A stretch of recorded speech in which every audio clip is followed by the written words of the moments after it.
King Belshazzar made a great feast for 1,000 of his lords, and drank wine in front of the 1,000. Belshazzar, when he tasted the wine, commanded that the vessels of gold and of silver that Nebuchadnezzar his father had taken out of the temple in Jerusalem be brought, that the king and his lords, his wives, and his concubines might drink from them. Then they brought in the golden vessels that had been taken out of the temple, the house of God in Jerusalem, and the king and his lords, his wives, and his concubines drank from them. They drank wine and praised the gods of gold and silver, bronze, iron, wood, and stone. So immediately the fingers of a human hand appeared and wrote on the plaster of the wall of the king's palace, opposite the lampstand. And the king saw the hand as it wrote. Then the king's color changed, and his thoughts alarmed him. His limbs gave way, and his knees knocked together. The king called loudly to bring in the enchanters, the Chaldeans, and the astrologers. The king declared to the wise men of Babylon, "Whoever reads this writing and shows me its interpretation shall be clothed with purple, and have a chain of gold around his neck, and shall be the third ruler in the kingdom." Then all the king's wise men came in, but they could not read the writing or make known to the king the interpretation. Then King Belshazzar was greatly alarmed, and his color changed, and his lords were perplexed. 10 the queen, because of the words of the king and his lords, came into the banqueting hall, and the queen declared, O king, live forever.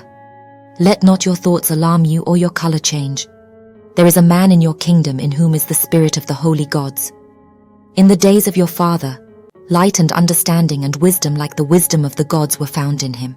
And King Nebuchadnezzar, your father the king, made him chief of the magicians, enchanters, Chaldeans, and astrologers, because an excellent spirit, knowledge, and understanding to interpret dreams, explain riddles, and solve problems were found in this Daniel, whom the king named Belteshazzar. Now let Daniel be called, and he will show the interpretation. Then Daniel was brought in before the king.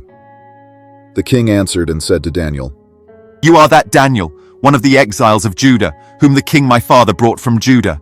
I have heard of you that the spirit of the gods is in you, and that light and understanding and excellent wisdom are found in you. Now the wise men, the enchanters, have been brought in before me to read this writing and make known to me its interpretation. But they could not show the interpretation of the matter, but I have heard that you can give interpretations and solve problems.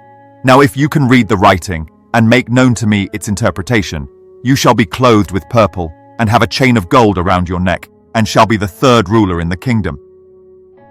Then Daniel answered and said before the king, Let your gifts be for yourself, and give your rewards to another. Nevertheless, I will read the writing to the king and make known to him the interpretation. O king, the Most High God gave Nebuchadnezzar your father kingship and greatness and glory and majesty. And because of the greatness that he gave him, all peoples, nations, and languages trembled and feared before him.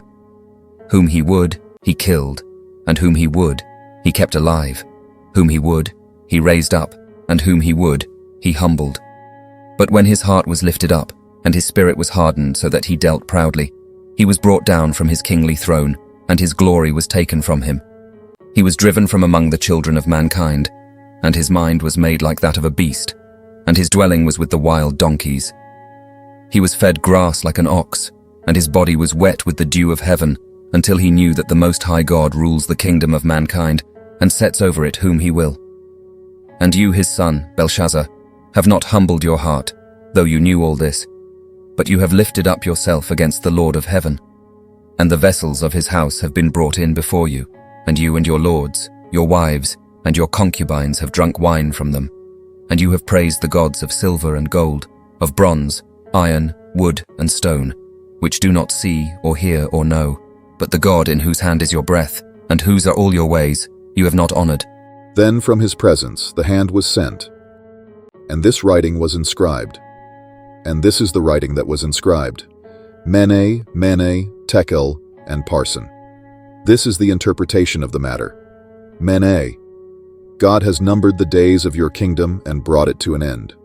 Tekel, you have been weighed in the balances and found wanting. Peres, your kingdom is divided and given to the Medes and Persians. Then Belshazzar gave the command, and Daniel was clothed with purple. A chain of gold was put around his neck, and a proclamation was made about him, that he should be the third ruler in the kingdom. That very night, Belshazzar, the Chaldean king, was killed, and Darius the Mede received the kingdom, being about 62 years old.